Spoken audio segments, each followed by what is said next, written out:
Hi, this is Alicia, and in today's video, I'm going to show you how to find Subjectto deals with real estate agents.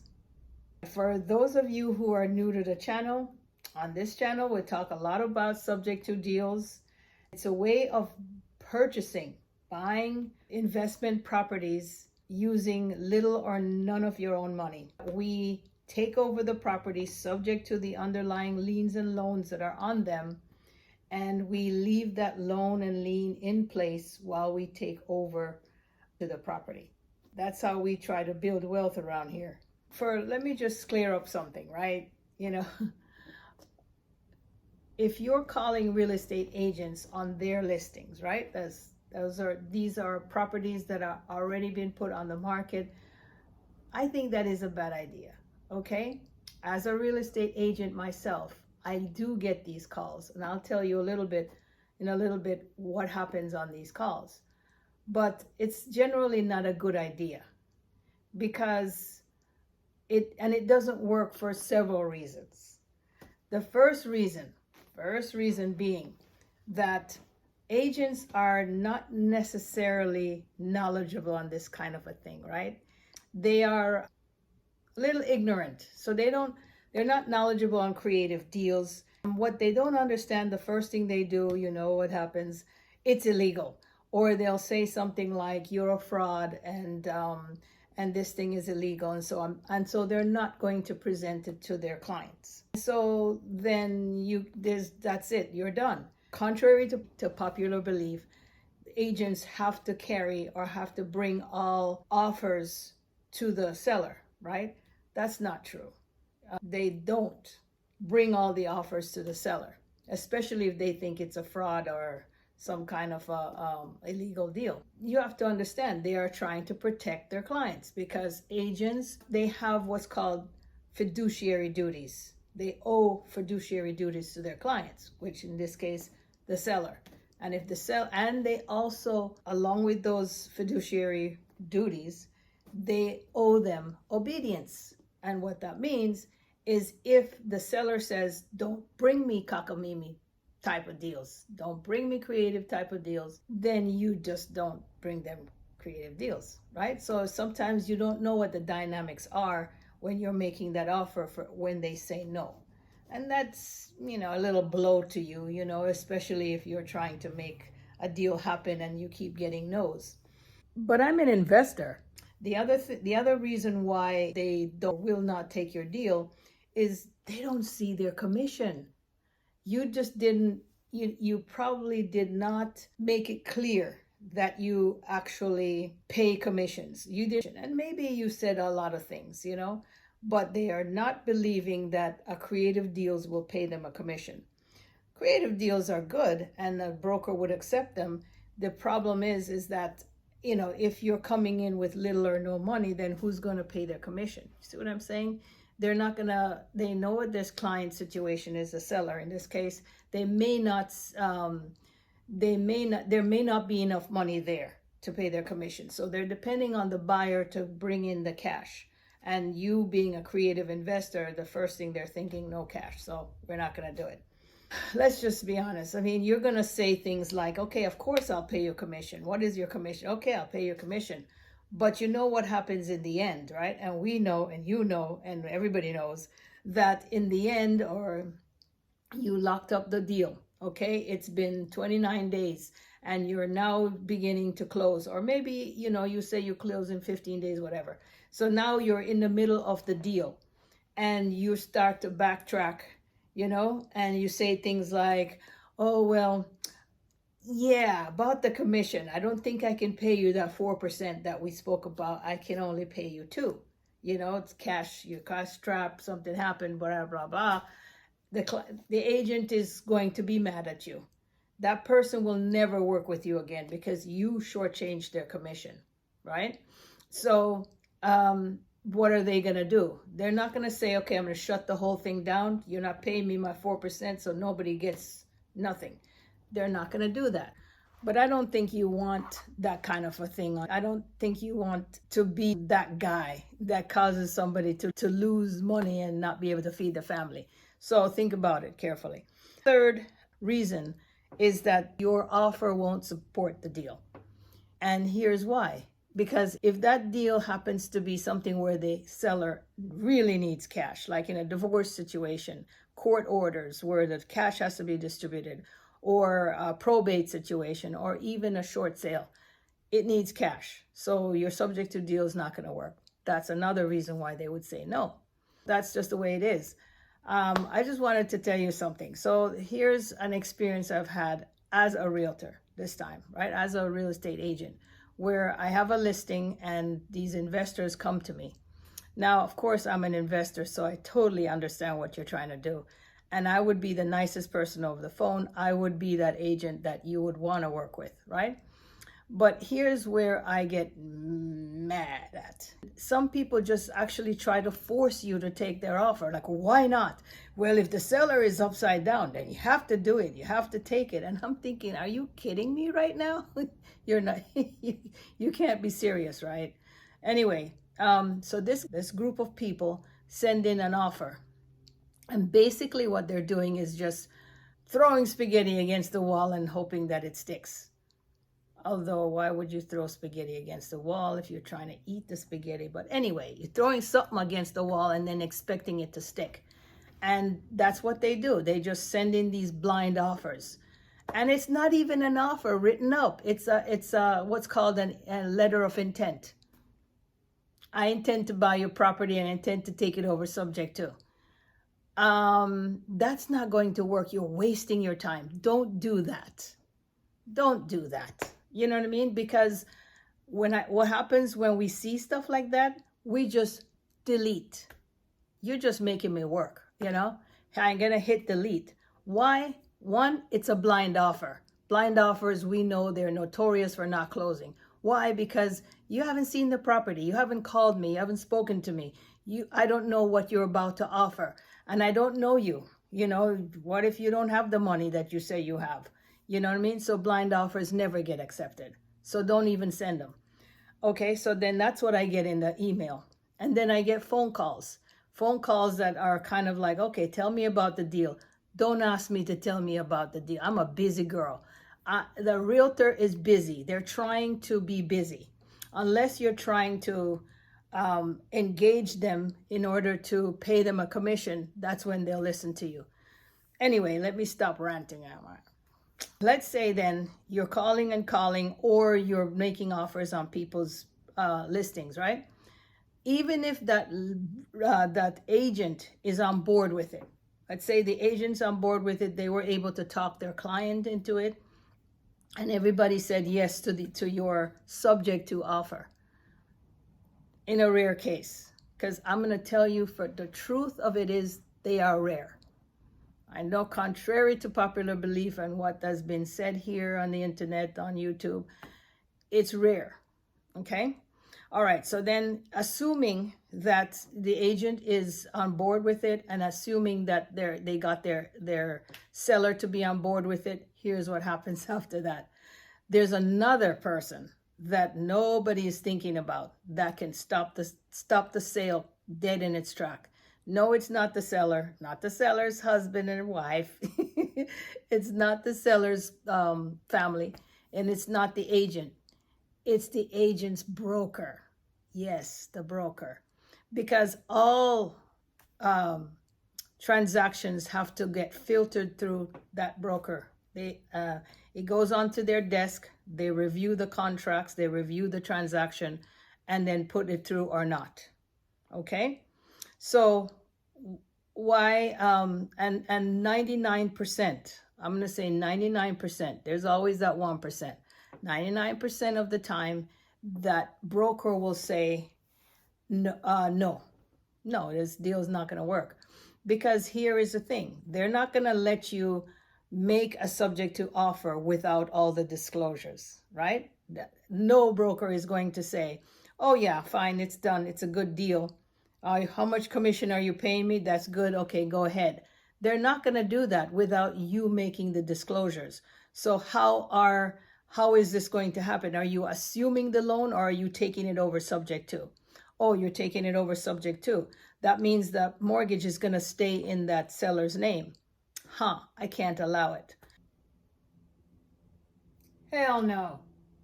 And why doesn't the broker allow that to happen? It's not because he doesn't like you or they don't like creative deals. It's not because I'm a broker, and I'll tell you why I wouldn't accept that. Simple reason. My insurance won't allow it. The insurance won't allow it. See, every real estate agent's broker, right? The broker, an agent works for the broker, right? The broker is actually the agent. And this real estate agent is the broker's agent, right? That goes out and do all the work. So and the broker, of course, has a brokerage. And every brokerage must carry insurance. Otherwise, they cannot practice. And that insurance is called E&O. So the E&O insurance dictates what kind of deals that broker can do. And that means that deals like this, where a transaction is not really complete, such as in the Subjectto deal, where the owner's name is still on the debts, there could be issues there. When a seller and a buyer agree to this kind of arrangement, it's completely fine. There's no law against that, right? However, in terms of insurance purposes for the broker, then they might have an issue closing that kind of a deal, because here's what's going to happen.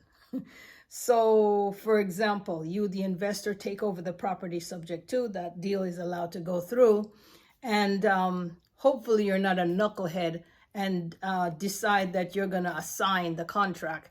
Never, ever, ever assign a subject to contract. Don't do it, because that seller is trusting you to make his payments. Remember, they are vetting you, and they said that seems like a nice gal, seems like a nice guy. I'm going to trust them to make the payments on my beautiful house. Or, okay, I'm in trouble and I just can't deal with it. They look like they can pay it. That's fine. They're going to make my credit go better, and I'm just going to walk, hear them signing all the papers, and that's good. Goodbye. So then you turn around and violate this guy's trust pretty much, and go and assign it to some other dude who might say, well, you know what? I couldn't really make the payment because I couldn't get anybody in that house, right? So I couldn't and if I'm not going to get anybody to pay my lease payments, then why the hell am I going to make the payments on that mortgage? So the house sits, right? And nobody makes the payments. And so now the seller is at odds, and they found out a couple months later that their credit is all bad, just to find out somebody didn't make the payments. And so now that seller is looking for you, saying, okay, you know what? I'm just going to go ahead and take the property back. That's what they're going to do. They're going to be upset. They look for you and they hire an attorney so that they can get the property back in their names. Assuming you did not put things in place that say, if I don't make the payments, then they get the property back. But who wants that anyway? If I sign it over to you, I don't want it back. You know what I mean? They don't want it back. They don't. Right. They want you to make the payments and then so they can move on. Right. So in that case, the seller will try to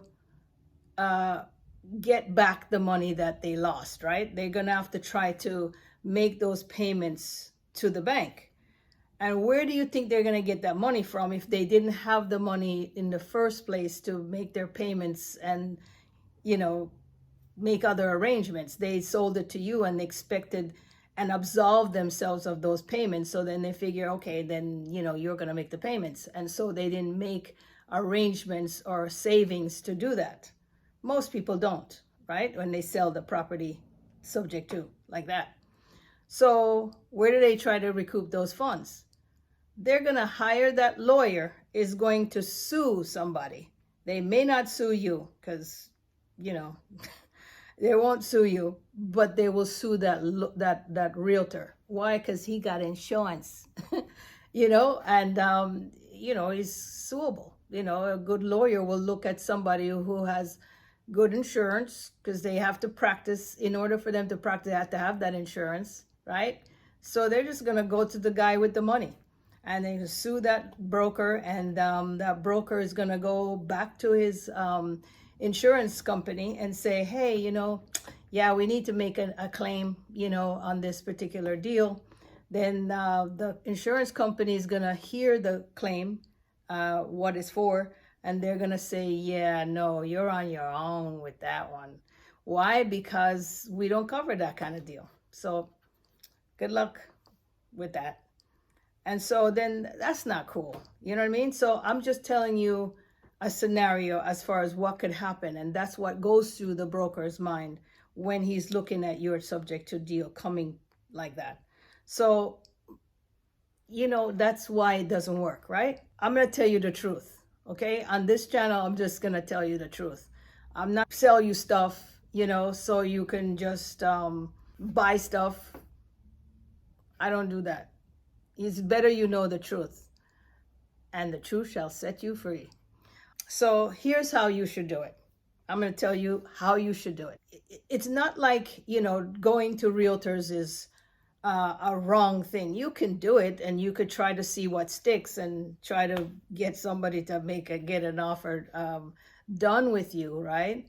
But there's a better way to use Realtors, and the better way is when you are the buyer, as opposed to them representing you, the seller, and you coming to buy. Is a difference. Because if you are a buyer and they're representing you as the buyer, that's a different thing. They can represent you in a creative kind of deal. The seller is agreeing with it, even with his own realtor, then you're fine. You're fine. So here's how you should do it. You should get together with there's two different agents, right? There's the agents that are working with the seller, that is the listing agent, and there's the agent that's working with the buyer, and that's the selling agent or the buyer's agent, right? You should work with the buyer's agent. That's right. So then you would contact one or two of them, get to know them, establish a relationship for the areas that you want to work in. Now, you don't need 800 of them. Don't need 800. You just need one or two. And basically, you would just get together with that agent, have coffee, something like that, go over how your buying criteria is, right? And you just tell them, hey, I help people who can't pay their mortgage. I will make payments for them. You know what I mean? And then this is an interesting thing that you just said, and the conversation keeps going, right? And so then you and your agents together will go after maybe expireds. That's one of them that you can go after. So you and your agents go after properties that were on the MLS that did not sell. And so that agent would have access to that information, and they would go after those properties based on your buy criteria. Then they would, knowing what you buy, because they represent you now, then they can intelligently, with understanding, explain to that seller what it is that you're trying to do.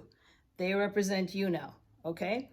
So then they are going to make you look good, actually, so in the sense where you are being represented, it puts you in a better light. So then now you can make your offers through that agent. Agent's going to make your offers on your behalf. You're going to buy it, and he's going to get paid. You're going to, take over this property and so on. Now that seller may or may not be represented. And so then you're just going to make your offers through that agent. I think that is a better way.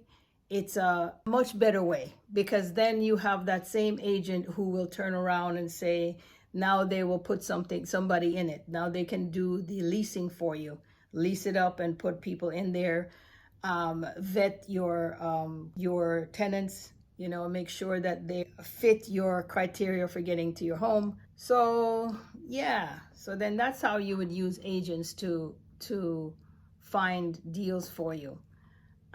So it sure beats the one and done type of thing where you're just throwing offers out there and hoping one of them sticks. That to me is aimless. It's a waste of time. You have better things to do with your time. Truthfully, really though, truthfully, your best bet in finding these Subjectto deals are FSBOs. It's when you go after the deals and talk to owners yourself. That would be your best bet in finding these deals. But guess what though? If that's not possible, or you want to use realtors because maybe that area is new for you or you're going into a new area, then yes, use one to represent you to buy them. This is Alicia Cox, and thank you very much for watching this video, and I hope it helped you. Thank you. Oh, don't forget to subscribe.